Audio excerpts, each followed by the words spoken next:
renungan saya. Nah, renungan saya akhir-akhir ini saya memikirkan setiap orang itu rata-rata pasti memiliki rencananya masing-masing. Ya, Bapak Ibu ada rencananya masing-masing enggak? Dalam hidup ada ya. Nah, lalu dari rencana-rencana tersebut kita mesti ngerti ada hal-hal yang kita takuti, kita hindari, jangan sampai terjadi. Karena rencana ini bisa gagal atau bisa tidak berjalan dengan baik. Ada ya hal-hal tersebut ya. Kepikiran juga saya jangan gini, jangan sampai ini terjadi dan lain-lain. Nah, mari kita membaca dari naskah kita dari Matius 1.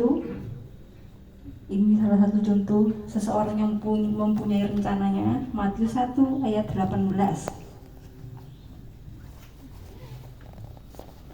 Kita baca bersama-sama Matius 1 ayat yang ke-18 sampai 19.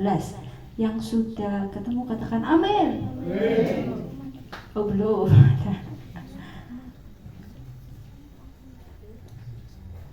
Matius 1 ayat 18 sampai 19. Mari kita baca bersama-sama. 1, 2, 3. Kelahiran Yesus Kristus adalah seperti itu.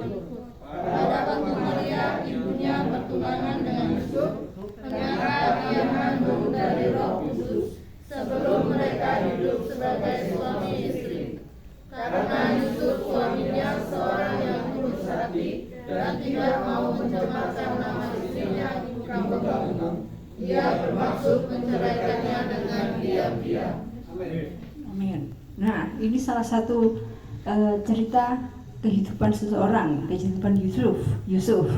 Dia rencananya mau meminang Maria, ya kan? Diajak tunangan, menikah, rencananya punya anak cucu, bahagia bersama, hidup selayaknya orang Israel, penduduk Israel yang baik, yang taat kepada Taurat Tuhan. Nah, tetapi kok tahu Maria ini kok itu sudah hamil dulu di luar pernikahan. Nah, dia langsung mikir kan, mau menceraikan secara diam-diam. Kenapa?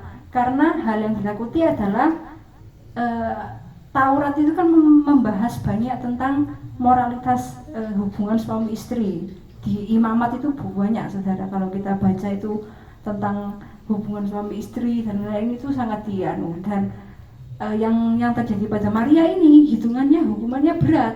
Jadi dia, jangan sampai itu terjadi. Itu hal yang sangat berat yang ditakuti. Dia mau menghindarkan dengan mencerainya secara diam-diam. Nah, sama seperti kita ada rencana, lalu kalau ada yang tidak sesuai kita hindari. Takut karena itu berdampak yang buruk. Nah, sama seperti Yusuf juga mengalami hal ini. Sekarang kita baca ke ayat 20 bersama-sama. Lalu apa yang dilakukan Yusuf setelah mendapati ketakutannya? Ayat ke-20, 1, 2, 3. Tetapi ketika dia mempertimbangkan maksud itu, malaikat Tuhan nampak kepadanya dalam mimpi dan berkata, Yusuf anak Daud, janganlah engkau takut mengambil Maria sebagai istrimu, sebab anak yang di dalam kandungannya adalah dari Roh Kudus. Nah, setelah rencananya menghindari hal itu, lalu malaikat Tuhan datang ngomong, ini nanti gini. Nah, Yusufnya takut, akan lebih takut sama Tuhan daripada takut sama rencananya bubar. Dia lebih takut, malaikat Tuhan sudah bilang begini, dia nurut, ya dia lakukan, dia menikahi Maria, lalu menamai anaknya Yesus. Lalu jadilah rancangan pengorbanan keselamatan kita semua manusia jadi selamat. Ya, nah sama seperti kita di rencana hidup kita mempunyai rancangan, kita mempunyai ketakutan, dan setiap orang ini yang memiliki rencana itu kayak pasti ada langsung aku aja sampai kayak gini, apa hal itu jangan sampai terjadi. Ini ketakutan terbesarku di hidup ini. Nah, kalau Yusuf mendengar suara Tuhan langsung, dia takut, dia ikut jalannya Tuhan. Nah, kalau kita ini kan jarang ya jarang kayak Tuhan moro-moro, kamu lakuin aja gini, kan jarang ya Bapak Ibu ya. Nah, kebanyakan malah kita ini menjalani hidup mungkin malah sak-saking. Apa ada yang rencanaku ngene dadi yo ndak yo jadi ya puji Tuhan, enggak ya enggak apa-apa. Pasti banyak yang gitu ya. Nah, tapi itu tidak mungkin. Setiap kita sendiri tahu di dalam hati kita ini, rencana kita ini kalau bisa jadi ya harus jadi, ya toh? Nah, tidak ada namanya kita memelihara kambing, sapi. Habis itu beno making kok ternakku mbuh urip mbuh ndak babah, yang penting aku kegiatan. Tidak mungkin. Pasti ada upaya-upaya. Yang kita takutkan adalah ternak ini nanti jangan sampai sakit, jangan sampai kena apa virus kuku kayak apa dan lain-lain, harus kita berikan vaksin apa, dibersihkan. Pasti ada. Tidak mungkin macam apapun yang terjadi nggak apa-apa, tidak. Semua ada yang hal-hal yang kita takuti dan kita hindari. Nah, sekarang mari kita buka kitab kita lagi di Amsal 1 ayat yang ke-7. Amsal 1 ayat yang ke-7. Ya. Apakah yang terjadi? Amsal 1 ayat 7 sudah ketemu? Amin. Mari kita baca bersama-sama. 1, 2, 3. Takutlah akan Tuhan adalah perumahan pengetahuan, tetapi orang bodoh menghina hikmat dan didikan. Amin. Nah, kalau dari tadi kita bahas hal-hal yang kita takuti ini kita hindari, jangan sampai terjadi. Nah, tapi ini diomong takutlah akan Tuhan. Berarti gimana? Masa kita menghindari Tuhan? Kalau hal-hal takut-takut yang lain kita hindari. Kalau takut akan Tuhan, apakah kita menghindari Tuhan? Udah.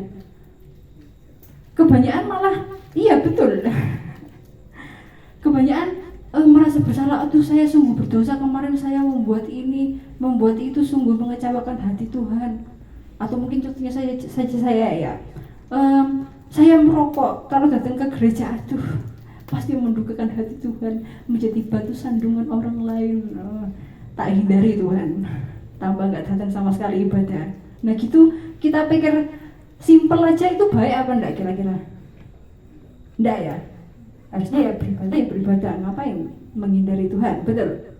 Nah, jadi tidak semua ketakutan harus kita hindari. Mungkin memang banyak hal-hal yang kita takutkan, tetapi juga kita dapat menimbulkan rasa keberanian. Pasti, kalau takut berarti kita bisa ada rasa berani muncul, kita bisa memunculkan rasa berani tersebut. Nah, sekarang beraninya gimana? Masa berani sama Tuhan? Enggak. Beraninya itu adalah berani lebih milih takut sama Tuhan daripada takut sama hal-hal yang lain. Jadi ketakutan ini bukan hal yang harus dihindari, tetapi kita harus menghadapinya dan menimbulkan keberanian. Nah, karena apa yang terjadi bila kita menghindari, misalnya Yusuf tadi menghindari hal yang dia takutkan, ya rencana Tuhan tidak akan terjadi dalam hidupnya, betul? Dia tidak akan masuk dalam rancangan yang besar, tidak akan teringat namanya sampai ribuan tahun sama seluruh umat manusia kalau dia takut. Dia berani, aku lebih takut sama Tuhan daripada takut sama orang-orang Farisi, ahli-ahli Taurat yang pegang hukum. Nah, kita harus berani seperti itu. Mari kita, karena takut akan Tuhan itu kan permulaan pengetahuan. Tadi kita baca di Amsal 1 ayat 7. Nah, permulaan pengetahuan itu akan menumbuhkan iman kita. Karena kita tahu, semakin tahu, iman kita juga akan bertumbuh. Ayo katakan bersama-sama, wes. Takut akan Tuhan adalah permulaan pengetahuan. Takut akan Tuhan adalah permulaan pengetahuan. Dan pengetahuan menumbuhkan iman. dan pengetahuan menumbuhkan iman. Amin. Sekali lagi. Takut akan Tuhan adalah permulaan Pengetahuan dan pengetahuan menumbuhkan iman.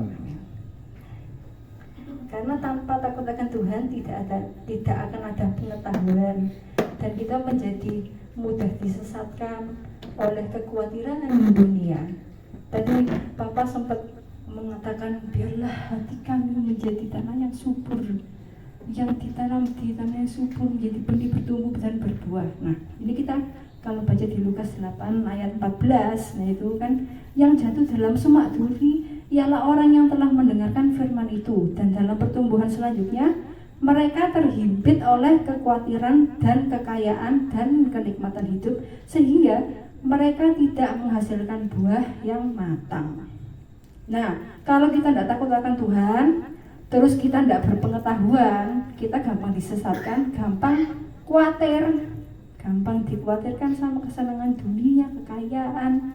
Yang lain kok bisa gini, yang lain bisa gitu, aku kok gini-gini doang. Nah, gampang goyah, akhirnya firman-nya tidak bertumbuh tapi mati, kita tidak berbuah.